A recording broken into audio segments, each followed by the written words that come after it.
Enjege eno egudde ku kyalo kya Njovu mu ggombolola y'e Buwunga. Omukyala Sylvia Nakibira bw'asangiddwa nga yattiddwa n'omulambo gwe ne gusuulibwa ku muliraano. Omwami we Ssekanwagi Kizito ategeezezza nti yayawukanye ne mukyala we ku ssaawa nga 4 ez'ekiro n'amuleka mu buduuka ye n'adda awaka, kyokka bwe zaaweze essaawa nga 7 eyo ez'ekiro omwana waabwe omuto n'atandika okukaaba ekyamuwaliriza okugenda okuddayo okunoonya mukyala we gye yamulese, wabula n'asanga nga taliiwo. Nga bwe yazze ewaka abaana b'omuliraano be baagamuwadde nti mukyala we bamusse. Ono akakasizza abadde mudigize nnyo nga adda kiro, wabula nga bw'agezaako okukangazzaamu ng'omusajja ng'omukyala anoba n'oluusi ng'amuligita emigoba nte, era bw'atyo nga yamwesonyiwa. Ne mugamba nedda ekintu ekyo si kituufu, kati ye ng'alaba ate kimujja mu mmuudu ye, kati baabo boolaba ali mu ngeri y'omusaayi ogw'amaanyi, kati nze ate saayina nnyo maanyi. Ssekanwagi annyonnyodde nti wadde mukyala we abadde wa ffujjo, abadde alina bingi by'amuyamba ng'omukyala mu maka, nga y'ensonga lwaki abadde yagumira embeera yonna.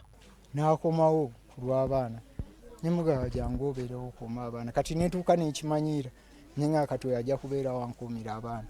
Ekituufu yadde adde mulalu yadde alina kyanyambako ku baana. Omu ku baana b'awaka annyonnyodde nti nnyabwe yakomyewo ekiro n'ayonsa omwana omuto, kyokka bwe yamaze n'addayo ku luguudo, olwo kitaabwe n'abawa amateeka obutamuggulira ng'akomyewo, kyokka n'asigala ng'amulinze mu ddiiro, wabula bategedde ku makya nti omuntu waabwe entamu baavuunise dda. Maama bwe yazze n'ayonsa omwana n'amala n'addayo ku luguudo, kati ye taata bwe yazze atusanze twebase n'atuyita n'atugamba maama wamwe bw'ajja temuggulira. Nansubuga Betty mulamu w'omugenzi annyonnyodde nti muka mwannyina obutambuze bubadde bwamusukka, nga bba y'abadde amutwalira abaana mu bbaala okubayonsa, olwo ye n'asigala ng'akoona ndigi, ate nga bw'anenyezebwako ng'omukyala akkakkana ku mwami we n'amukuba. Yatandika omwenge nga tannaweza ndowooza na wiiki ng'azadde bbebi, nyonyera kale kabaviirako n'obutakkaanya ate ng'amulaga. Mukadde Olivia Nora Nakuya ow'omuliraano akakasizza nti yawulidde pikipiki n'akavuvuŋŋano mu kiro, kyokka n'addawo ne yeebaka, nga ku makya bazzukulu be be bamubuulidde nti muliraanwa we baamugye mu bulamu bw'ensi. Nenga nti abo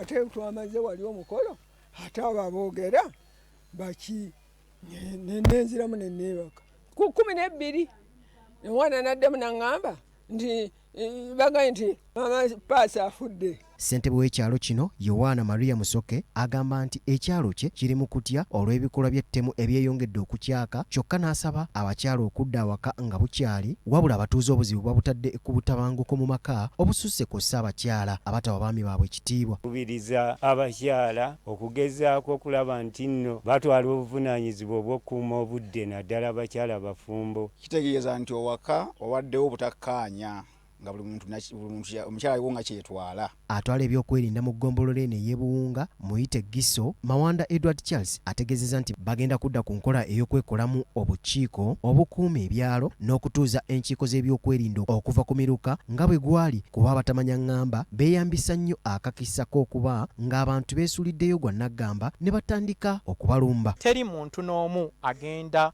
kutuyamba kumalawo buzibu. Tulina okukozesa gye tuyita community solution, security community solution.